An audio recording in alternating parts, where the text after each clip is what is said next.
Welcome back, guys. So this is question 1.6, and the statement of this question is the tensile strength of silicone rubber is thought to be a function of curing temperature.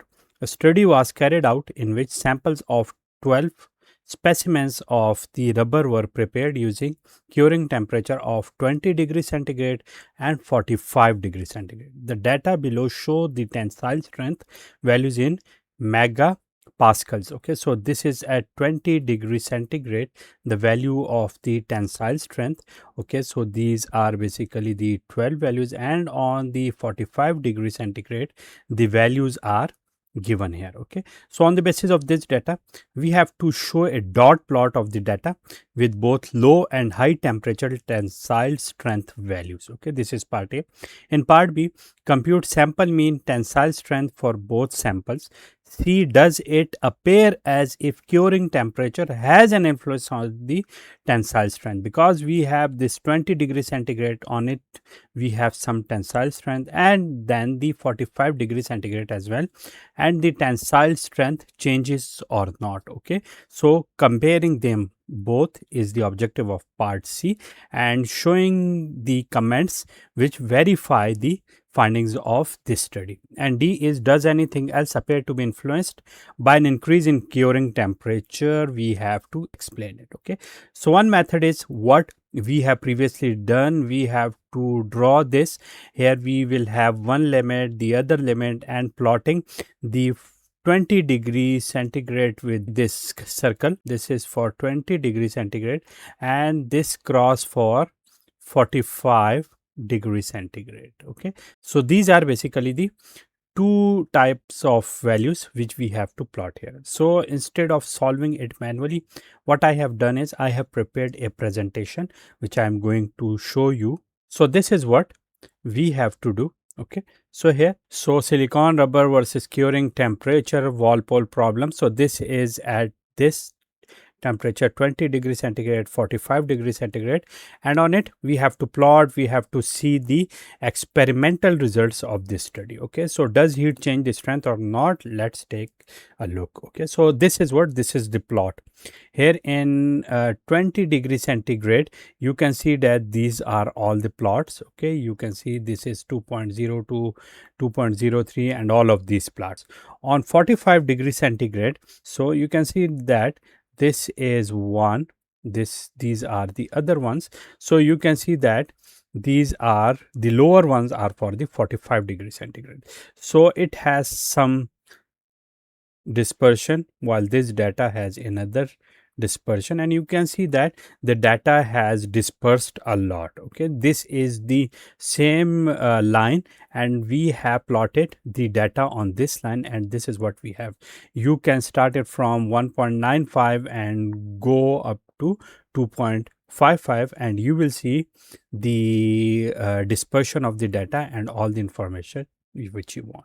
So in order to find the mean, this is part B, and in order to find the mean you have this formula. What is this? Here you have to add all the data points, x1 plus x2 plus x3 up to the x of n, where n are the data points, and divide them over the n. Here n is what, as we have total 12 data points, and all these samples for the 20 degrees centigrade and 45 degrees centigrade are given here. Okay, you can see the values here, 2.02 plus 2.03 up to 2.22. You have to add them, and adding them we will get 25.29. For 45 degrees centigrade it will be 26.82. Dividing them over this 12, you will see the answer of this 20 degrees centigrade. The average or the mean tensile strength is 2.10 MPa, while for the 45 degrees centigrade this is 2.23 MPa. So it basically shows that with the increase of temperature the mean tensile strength has increased. This is basically the finding of this experiment and data analysis. So the 45 degree sample mean is higher, which we have found by finding the mean of the data. So let's move further, and this is part C. And part C, we are asked, does the temperature influence the strength? And we have seen it in the mean finding that the tensile strength has increased initially when the temperature was 20 degrees centigrade. We can see here that the tensile strength or the dispersion was not that much higher, and it was around 2.10 something. When the temperature is increased up to 45 degrees centigrade, now you can see that the data is more dispersed, and therefore the tensile strength has also been increased, which means the average tensile strength has increased. Similarly, what else changes? The spread? Yes, the data is now much more spread. You can see that in 20 degrees centigrade, the data was what? Tightly spread, while in 45 degrees centigrade, it is not that much tightly spread, but it is wider now. You can see here that in our upcoming videos, we will also find the variance and standard deviation as well. And you will see that the standard deviation in this case is higher. Just ignore these points now, and I will discuss them with you guys in our upcoming videos. So this is all about the question 1.6, and this is the summary. At 20 degrees centigrade, the sample mean is this, and how did we find it out? This was the mean at 20 degrees centigrade. This was at x of I divided by n, and n was 12. Xi was, this was all the summation which was from 1 to n. We have summed them and we have found this value. Here we have found this value. Spread, this one, this is just leave it.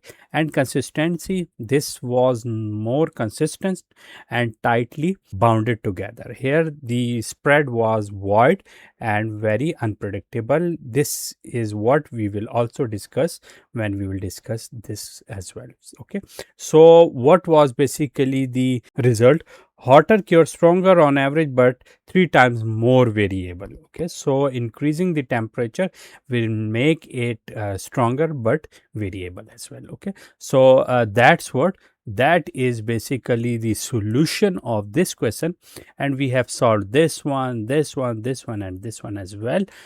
So that's it for today. If you guys have any question regarding it, you can ask me in the comment box. See you soon.